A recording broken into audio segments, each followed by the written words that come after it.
I'm Kenneth, a relationship coach and a psychotherapist. Every relationship is different and every breakup is different. Work with me and you'll get professional help on your situation. And if you're in no contact, focused on personal growth, my workbook series, The Knowledge, will help you make changes like you've never made before. Available now at AskCraig.net.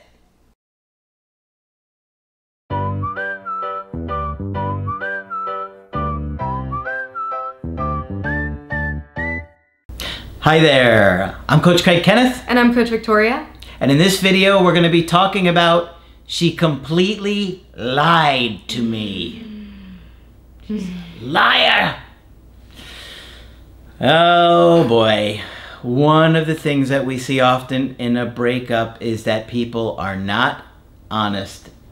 A lot of times people don't want to tell you the truth for a variety of different reasons. Sometimes they did something wrong and they're trying to hide it, so you can't lash out at them or get angry. Sometimes they don't want to hurt you. They do care about you, but they don't want to be in the relationship anymore. There are all kinds of reasons why people may lie at the time of the breakup. Obviously, lying at the time of the breakup is different than somebody who's been lying in the relationship. Yeah. You know, many people don't know how to handle a breakup maturely. And so they do a lot of immature, selfish things, like lying, hiding things, cheating. Ultimately, nobody has to stay in a relationship if they don't want to. And you have to accept that. Everybody has to accept that. As painful as it is, if somebody wants to leave, they have that right to do so. It would be nice if they did it with honesty and integrity, but many times they don't. Especially people that are younger and don't have a lot of experience, right? Yeah. They don't know how to do it. They don't know how to handle it. It's overwhelming. And in this video, we have an email coaching from a couple that's very young, okay? Let's just say that they're both in their very early 20s and they started dating in summertime of 2021. So together a couple of years, but at their ages that they started dating, it's a very young time in someone's life where they're often not ready for a long-term commitment, such as like getting engaged or marriage or anything like that. Actually, they said they dated for 3 years. Okay. Which is confusing. That number doesn't add up for me, but okay. Looks like 2 years to me, but they're saying 3 years. All right. I don't know what to tell you. They said we had been dating for 3 years, but they said they started dating in August 2021. So that would be 2 years and some change, and they're saying 3 years. Maybe they meant 2020? I don't know. All right. Sharing many life events together, both good and bad. Going to college together, graduations and trips across the country. We've always strived to have a healthy relationship and try to maintain the mindset that it's us and versus the problems, not us versus each other. I love that. That's a very classic couples therapy line. You know, the couples therapy will try to externalize the problem, meaning the problem isn't your partner, the problem is the problem itself, and you're a team. We gotta get that problem, but the problem is you. Well, help me get you then. But it really is, it can be a really great strategy. The problem is, you know, when you are young, these are all skills and skills that you learn, like Craig said, through experience. And so sometimes you can have that attitude and that that idea of we're working together as a team, and then a certain issue comes up that is more challenging than the rest, or something pops up that's very unexpected, and that, you know, throws a wrench in things. Yeah. So, but I love that he said that. I love that he knows about that. I like it. It's an interesting reframe, right? Yeah. We have a genuine connection full of love. We've overcome long distances and me being away in the military.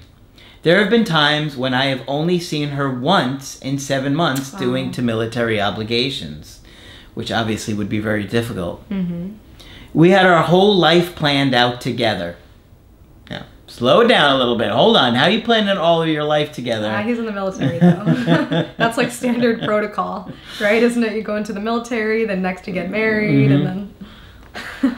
Marriage and kids. We moved into our first apartment together in the summer of 2023. Now, it's interesting because they moved in together and remember, they've been together for 2 years, 3 years, depending upon the sentence that he writes. But now, a month after moving in together, they break up. So, automatically our wheels are turning on that, right?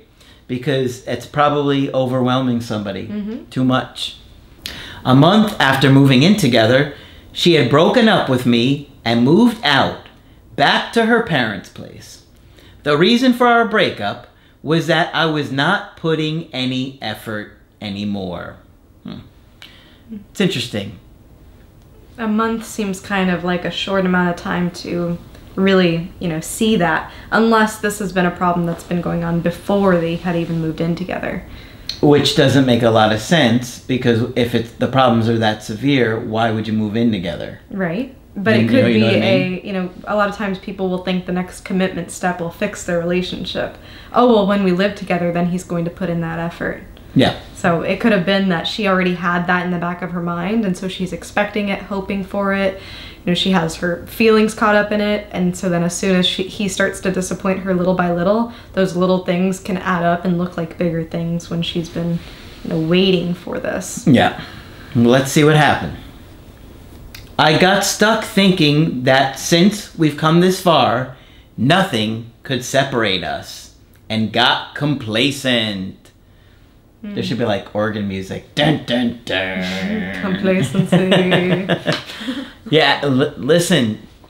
Never assume that someone won't leave you. They'll leave you. If you assume they're not going to leave you, you're going to treat them poorly, and then they're going to leave you. Always assume that if you don't treat somebody correctly, they will leave. And a lot of times when I see complacency, it's not only in their relationship, but sometimes it can be with them themselves. A lot of times I see complacency and then depression following after that.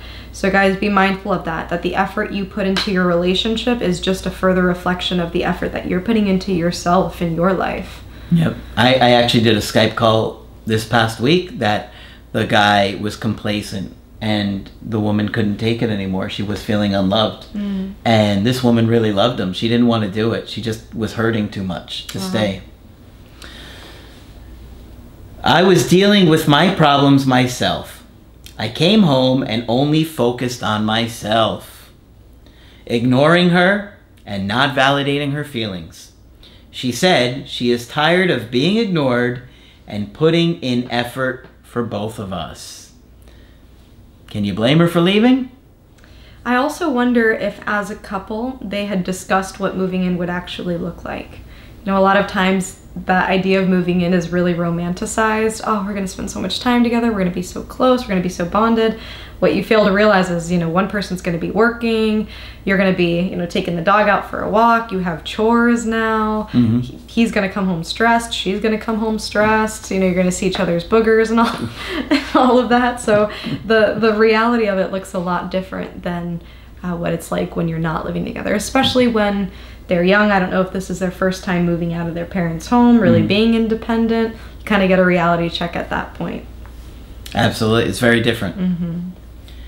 She has an anxious attachment style, and I have an avoidant attachment style. After the breakup, we agreed to go no contact for a little over a month, that we would meet up and talk.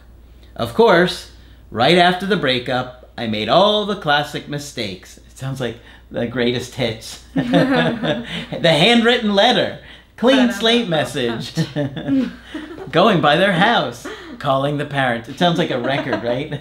Oh, I love this tune. It sounds like one of those 90s commercials where they would put the CD on the screen and then all of the hits would be playing and scrolling down. Yeah, exactly. Oh, I love this song, handwritten letter. Of course, right after the break, I made all the classic mistakes like begging and pleading. Oh, I forgot begging and pleading. Oh, yeah. That's the name of the album, Begging and Pleading. I saw that one live. I found your videos and started watching them religiously. I learned about my attachment style and how to heal. I worked out, took care of myself, and started to better myself in every possible way. And you should check out the Creative Healing course for that, because it is chock full with knowledge. That's true. It's very extensive. I've spent my time focusing on what I needed to improve on as a man and how I would feel if the roles were reversed. Ah, good for him. That's some empathy. I like it. I like where he's going here. When we met up, I showed up with confidence. I focused the conversation on her and the things going on in her life. I asked her how her family was, how college classes were going, and about work. She was more than happy to fill me in on the details and even some of her upcoming plans. I did not go on a rant about how much progress I've made or how I've changed. Oh, that's another track, How I've Changed. Oh, yeah, true. That one's more of like a slow tune, you know? Yeah. One that you cry to. Yeah, guys, it doesn't work. Stop trying it. Yeah. I instead enjoyed the time with her and let her lead the conversation. She asked me if I was trying to fill the void of her being gone with someone else. I replied, no, I'm just focusing on myself. She also told me that she did not want to replace me or fill the void of my being gone.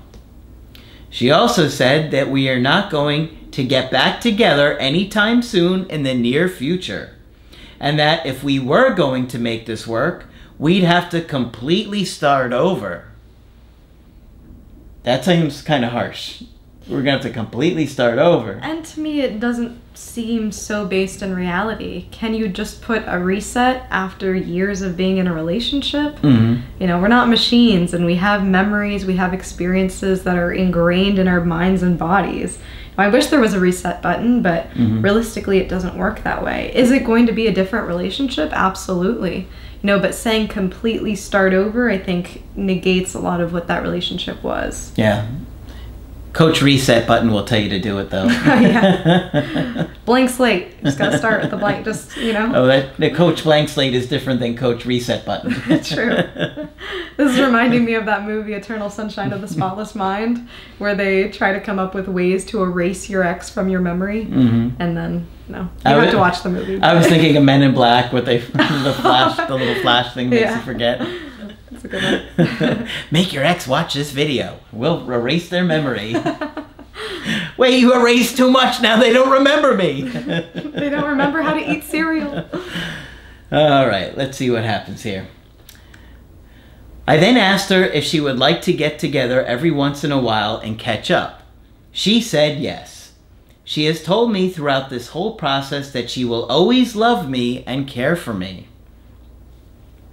She completely unblocked me from everything at dinner. However, she told me that she only thought of me twice in our time apart. Please give me a break. Yeah. Oh, she's so full of it. Sometimes exes say stupid things like this. Honestly, they do. Sometimes they just say stupid things like this so you don't think that you have any hope. But there is no way in the world. She's only thought about this guy 2 times. They've been together how many years? 2 or 3, depending on the paragraph he writes. I forgot, right? Right. So 2 or 3 years. Yeah, So I don't come believe on. it. That's so ridiculous. But sometimes exes do say things like this just because they don't want you to think, oh, I really miss you and that I'm going to take you back. Mm-hmm. And it seemed like, too, part of the problem was that she was feeling exhausted from him putting in effort. A lot of times exes will have this approach of, I'm going to teach him a lesson. He's going to see how far I've moved on, and it's going to cause him to regret how he's treated me. And so this comment might also be coming from that. You know, I want to show you, oh, you don't even matter to me that much because apparently I didn't matter to you. Mm-hmm. You know, it's coming from a hurt place more than anything. Well, we got a little bit more. Let's see what goes on here. He said, obviously, this hurt. After dinner, she gave me a hug and we were completely engulfed in emotions. We clung. It was in bold caps. Clung. What a good word. Onto each other very tightly for a good 2 minutes. Aww. Or 3, depending upon which sentence he writes. During this time, she was telling me things like, you smell really good, and had a smile on her face. That night, I wrote down a list of questions that I felt I needed to ask her the next morning. Oh boy. He was doing so good up until this point. Yeah. He really was. I needed to ask her the next morning. I called her. He was doing so good up until that point. I was so happy with his progress. Yeah, and I could see how at that moment she showed some connection. That sounded like the first moment in their entire interaction where it felt somewhat reciprocal. You know, and I can see him leaving from that moment thinking, oh my gosh, I want more of that. I need more of that reassurance that everything's going to be fine, that we're going to get back together. So here he is crafting out, okay, let me just have more communication with her, more connection with her through these questions. Guys, don't do what you want to do. Do what we tell you to do. I'm sorry, but it's true. We're going to guide you in the right direction. We wouldn't tell you to do this, and most of the time if you do things like that, so many times people think they come up with these scenarios in their head and they fantasize about how it's going to work and, oh, it's going to magically fix. It doesn't work like that, guys. We'd tell you to do those things if we thought they work, but when you see day in and day out what happens with these things, they usually don't go well. Yeah. Right? Yeah. Okay, so he reached out the next morning and he called her. We talked for over 40 minutes. I asked her what is holding her back from trying to work things out right now, if I am genuinely invested and am continuing to grow. She told me that it was not about me right now, that she has so much going on that she doesn't even have time for herself. Put on your boots. It's starting to get deep in here. Okay. This is already starting to sound like BS to me. Okay. Okay, come on. All of a sudden now she's magically too busy? That's not, no, I'm not buying it. That's an excuse I hear. I mean, come on. My next question was if she really meant everything she said about all the plans we had to get married, have kids, and build a life together. Remember, they're like 20-ish. So they're very young. She said yes. She told me that the only thing she knew for sure was that she needed to focus on herself right now. I got those boots on. I'm telling you. What happens here is when people are so hurt from not getting their needs met, they can sometimes, the pendulum can swing to the other side. She's acting a bit avoidant right now because I think she feels hurt and she's realizing, oh, I need to be there for myself and I need him to see that I can take care of myself so that he learns, you know, how he's impacted me or how he's hurt me. Yeah. You know, that I've had to become this way. I just don't believe her reasons right now. I don't. Because they usually, when I hear things like that, it's not really substance to those things. There's no, like, this is authentically why we're not together. This sounds like a kind of BS reason that I hear. All right, let's see what happens. She ended the call by telling me that when she is ready, she will reach out. Monday night, a few days after we met up to talk, my friend sent me a screenshot he had taken of her Tinder profile. You're so dramatic. Am I shocked? No. And I completely don't remember this email. I do my emails, I put them off the side for usually a couple weeks before, you know, we film it. And so I didn't remember that, but I could just tell by the reasons that it wasn't really authentic, right? Because it wasn't really like, I can't do it because we've been arguing too much. Or even if she had said, I feel so young right now, I don't want to think about marriage and commitment yet. I would have believed that. That would have felt more authentic. Right, yeah, yeah. But could she say that? You know, did she have the tools to be able to say that? Yeah, and it's true, because she is young. When you're hurt and when you feel like somebody hasn't really been listening to you or putting in the effort in your relationship, you're not going to be likely to tell them what's really going on. It's better for them to deal with the facade than actually be vulnerable with them and have your heart broken again. So I can see where she's coming from, but I also agree that, you know, she's not giving the full picture here. Yeah. Whether she knows it or not. She knows it. She knows it. All right. I called her to ask about it and stayed in complete control of my emotions the entire time. I told her I felt everything she had just said to me was a lie. She started to get defensive and yell at me. I interrupted her and informed her that I knew all about her Tinder profile. She went silent. I told her that I was no longer going to wait for her and that she was going to lose me. I told her I knew my self-worth and I had put a lot of work into myself. She started breaking down and crying. She then told me she drove over 60 miles away and slept with another guy.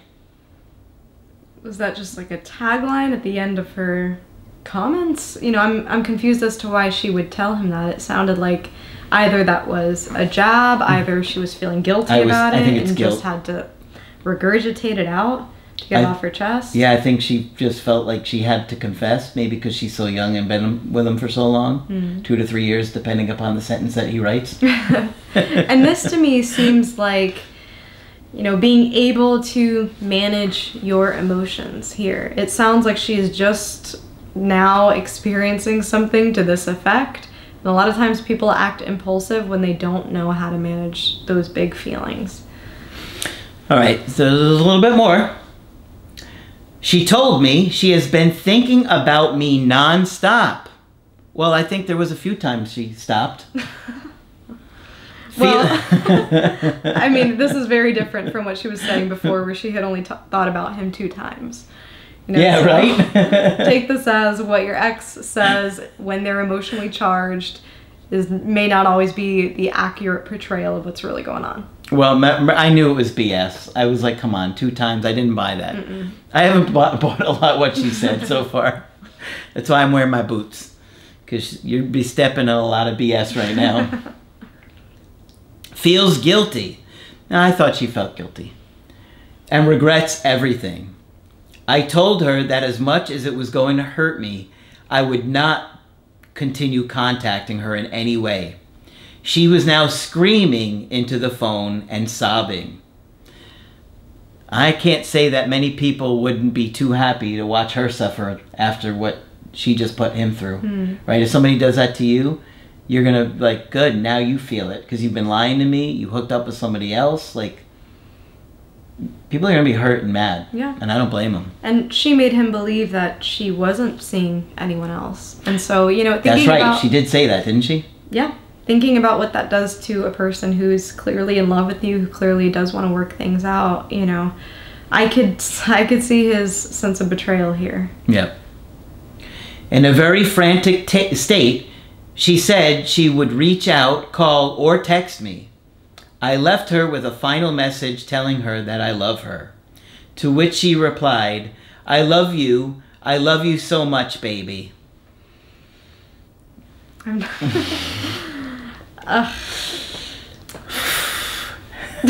angry for him. I'm feeling all sorts of emotions. I am angry for him. I'm shocked at how this conversation ended.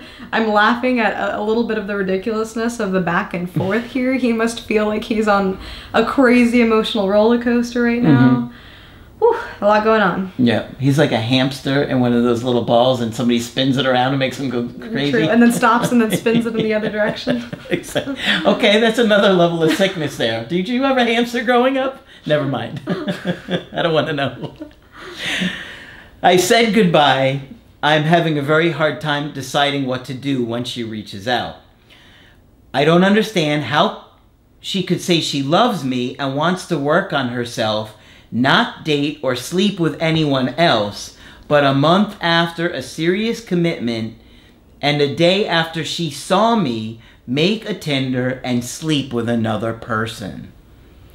She completely lied to me. I don't know if I can forgive her for these things that she's done or learn to trust her again.